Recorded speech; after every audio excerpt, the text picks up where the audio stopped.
Welcome to the Startup Funding Espresso. I'm Hall T. Martin, where we talk about how to raise funding and invest in startups and the time it takes to drink an espresso.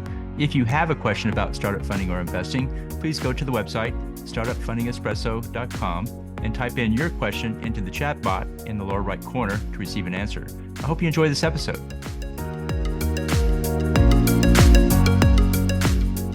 Hello, this is Hall T. Martin with the Startup Funding Espresso, your daily shot of startup funding and investing. Critical thinking understands the connection between multiple ideas and concepts. In building a pitch deck, a founder needs critical thinking skills to create a logical flow throughout the pitch that highlights the main points to the investor. Here are some key critical thinking skills to employ. Ability to consider different viewpoints and see the business from other perspectives. Ability to create a solid argument based on evidence. Ability to draw logical conclusions from the evidence to make the case for the startup.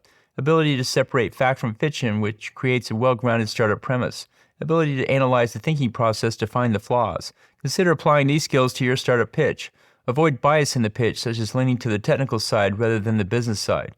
Apply solid research to your startup pitch rather than guesstimates. Identify the problem you are solving not only on the surface, but also other factors that influence the problem. Approach the market with curiosity to learn more. And consider the relevance of information by how it helps you make your case or detracts from it.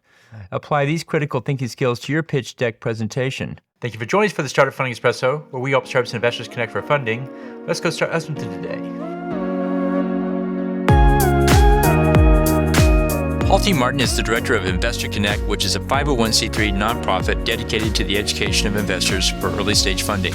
All opinions expressed by Hall and podcast guests are solely their own opinions and do not reflect the opinion of Investor Connect. This podcast is for informational purposes only and should not be relied upon as a basis for investment decisions.